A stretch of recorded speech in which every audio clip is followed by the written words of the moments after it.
தேசிய ஜனநாயக கூட்டணியின் சார்பில் மதுரையில் நடைபெறுகின்ற இந்த மாபெரும் பொதுக்கூட்டத்திற்கு வருகை தந்து இறுதியாக சிறப்புரை ஆற்ற இருக்கின்ற இந்தியாவை உலகளவிலே சக்தி வாய்ந்த நாடாக அழைத்துச் சென்ற இந்திய பிரதமர் மரியாதைக்குரிய மாண்புமிகு திரு நரேந்திர மோடிஜி அவர்களே, இன்னும் 2 மாதத்தில் தமிழ்நாட்டின் முதலமைச்சராக பதவியேற்க இருக்கின்ற முன்னாள் முதலமைச்சரும் நம் கூட்டணியின் தலைவருமாகிய மரியாதைக்குரிய திரு எடப்பாடி பழனிசாமி அவர்களே,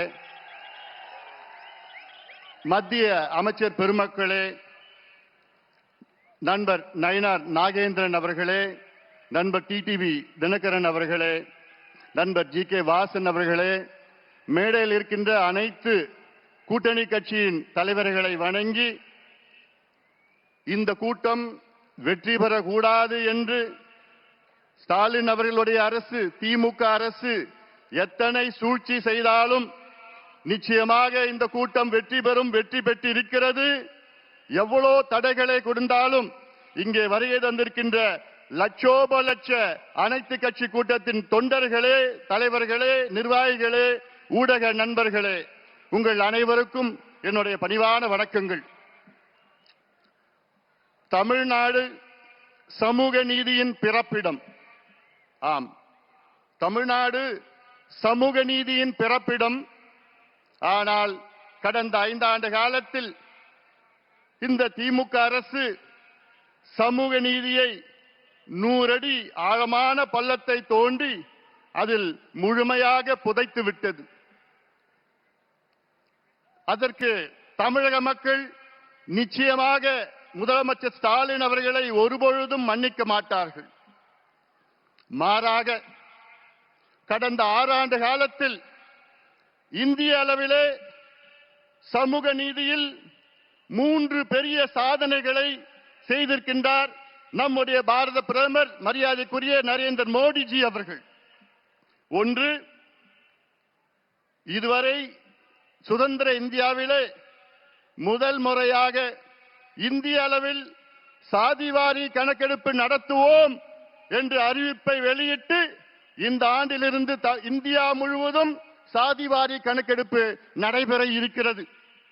கடைசியாக இந்தியாவிலே சாதிவாரி கணக்கெடுப்பு நடத்தியது வெள்ளையர்கள் காலத்தில் 1931 95 ஆண்டு காலத்திற்கு முன்பு நடைபெற்றது. அந்த பழமையான தரவுகளை வைத்துத்தான் இந்தியா முழுவதும் இடஒதுக்கீடு நடைபெற்று வருகிறது. அதை மாற்றி அமைத்து நவீனமான ஒரு இந்திய அளவிலே சாதிவாரி கணக்கெடுப்பு நடத்துவோம் என்று அறிவித்த பிரதமர் நரேந்திர மோடிஜி அவர்களுக்கு எங்களுடைய பணிவான நன்றிகளை தெரிவிக்கின்றோம். இரண்டாவது சாதனை, தேசிய பிற்படுத்தப்பட்ட ஆணையத்திற்கு அரசியல் சாசன அங்கீகாரத்தை கொடுத்தவர் நம்முடைய இந்திய பிரதமர் மரியாதைக்குரிய திரு நரேந்திர மோடிஜி அவர்கள். Yes, he has given constitutional status to the National Backward Class Commission. இது 25 ஆண்டு கால கோரிக்கை. அதை நிறைவேற்றியிருக்கின்றார் நம்முடைய பிரதமர் அவர்கள். மூன்றாவது, ரோஹிணி ஆணையத்தை உருவாக்கி இந்திய இதர பிற்படுத்தப்பட்ட மக்கள் ஓபிசி மக்களுக்கு 27 விழுக்காடு இடஒதுக்கீட்டிலே வேற்றுமைகளை கண்டறிந்து அதை அகற்றுகின்ற ஒரு முயற்சியில் ஈடுபட்டிருக்கின்றார் நம்முடைய பிரதமர் அவர்கள். ரோஹிணி ஆணையத்தை அமைத்த பிறகு அதில் ஒரு மிக முக்கியமான ஒரு கண்டுபிடிப்பு, இந்திய அளவிலே ஓபிசி 27 விழுக்காட்டு இடஒதுக்கீட்டிலே கிட்டத்தட்ட 2633 சமூகங்கள் இருக்கிறது.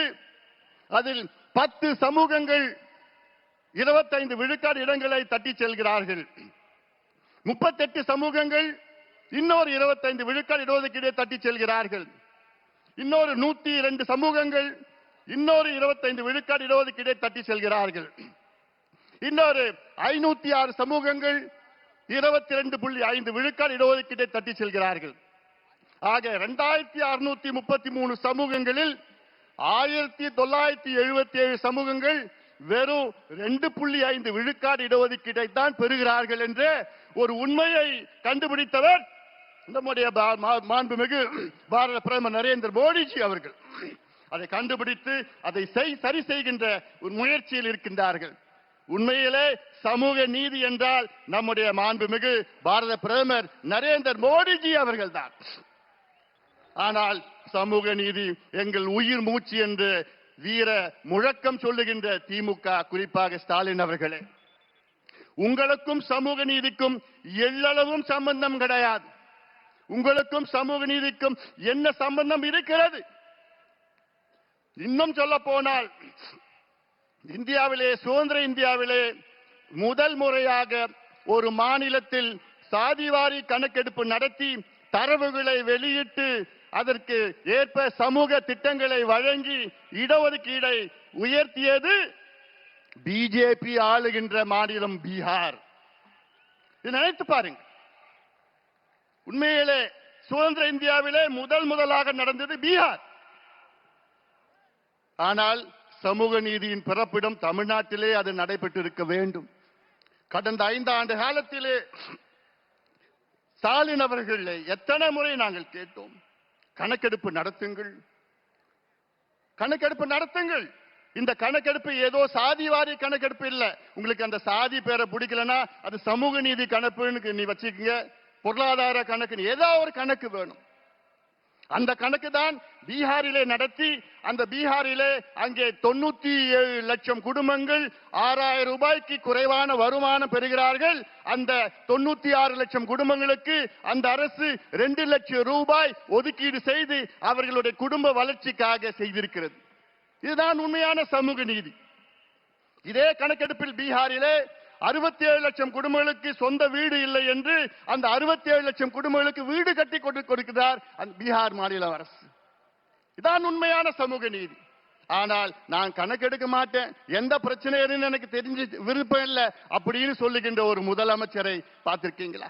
அதை விட மோசம், சட்டமன்றத்திற்குள் பொய் சொல்லுகின்ற ஒரு முதலமைச்சரை பார்த்திருக்கீங்களா?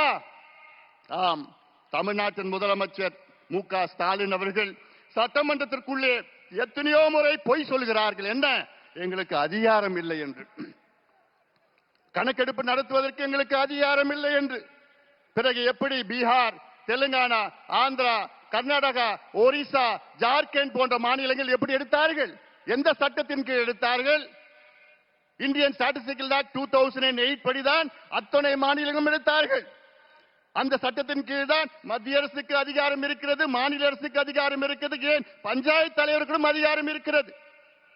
நான் ஏன் இந்த கணக்கு சொல்றேன்னா, தமிழ்நாட்டின் மக்கள் தொகை 8 கோடி, 2 கோடி குடும்பம். அந்த 2 கோடி குடும்பம் எப்படி இருக்கிறாங்கன்னு தெரிஞ்சுக்கிறது கூட உங்களுக்கு மனசு இல்லையா? அது ஏன் தெரிஞ்சுக்க மாட்டீங்க?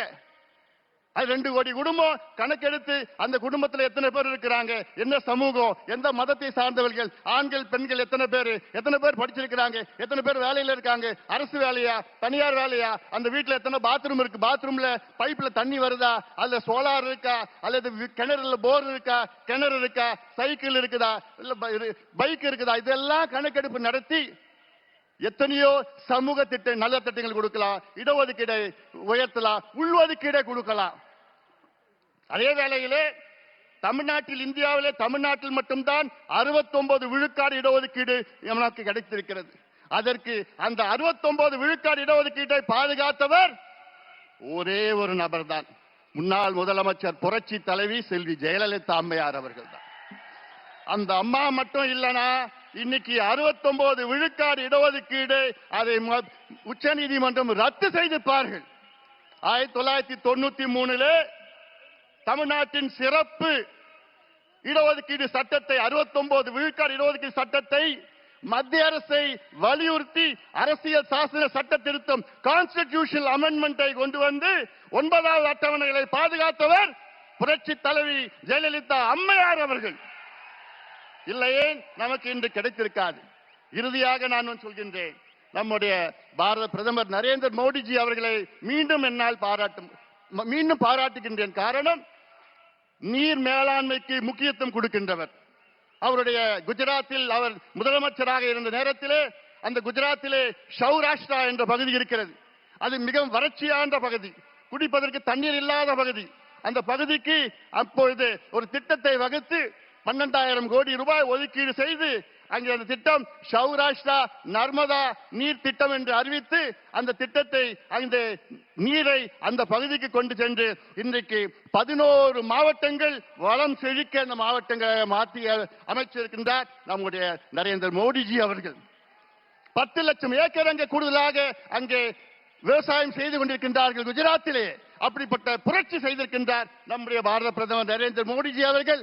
ஆனால் தமிழ்நாட்டிலே 60 ஆண்டு கால கோரிக்கை, உங்களுடைய கோரிக்கை, நம் கோரிக்கை, காவிரி குண்டார் திட்டத்தை நிறைவேற்றுங்கள் என்று. காவிரியிலே ஆண்டுதோறும் தண்ணீர் கடலுக்கு செல்கிறது. அது ஒரு 8 TMC நீரேற்று மூலமாக கொண்டு வந்து அந்த குண்டார் விருதுநகர் மாவட்டத்திலே குண்டாரில் இணைக்கின்ற திட்டம் தான் காவிரி குண்டார் திட்டம்.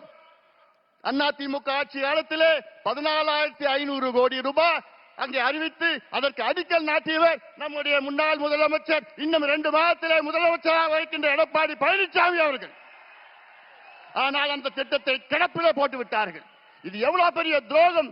தென் மாவட்ட மக்களுக்கு இது மிகப்பெரிய துரோகமாக நான் பார்க்கின்றேன். இந்த திட்டத்தினால் கிட்டத்தட்ட கரூர், புதுக்கோட்டை, சிவகங்கை, ராமநாதபுரம், விருதுநகர் மாவட்டம் இதெல்லாம் 60 லட்சம் பேர் பயன்பெறுகின்ற இந்த திட்டம்.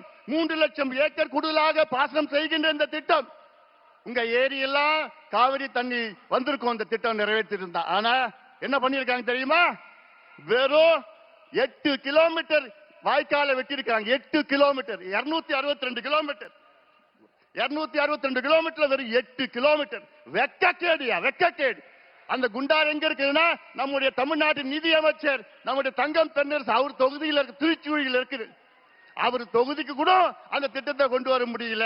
இவங்களுக்கெல்லாம் நிர்வாக எதிர்க்கு. அதனால நான் கேட்கின்றேன், தமிழக மக்களே, ஆட்சி மாற்றத்தை கொண்டு வாருங்கள். மத்தியிலும் மாநிலம் இணக்கமான ஒரு சூழலை உருவாக்க வேண்டும். அதற்கு நம்முடைய எடப்பாடி பழனிசாமி அவர்கள் தமிழ்நாட்டின் முதலமைச்சராக நீங்கள் கொண்டு வர வேண்டும். வெற்றி பெற வேண்டும். எங்கள் கூட்டணிக்கு ஆதரவு கொடுங்கள் என்று சொல்லி இந்த கொடுங்கோல் திமுக ஆட்சி, மோசமான ஆட்சி, மக்கள் விரோத ஆட்சியை தூக்கி எறியுங்கள். எங்களுக்கு ஆதரவு கொடுங்கள், எங்கள் கூட்டணிக்கு ஆதரவு கொடுங்கள் என்று உங்களை அன்போடு கேட்டுக்கொண்டு நன்றியோடு அமர்கின்றேன். வணக்கம். தேசிய ஜனநாயக கூட்டணியினுடைய முதல்வர் வேட்பாளர், நாளைய தமிழக மக்களின் நம்பிக்கை நட்சத்திரம்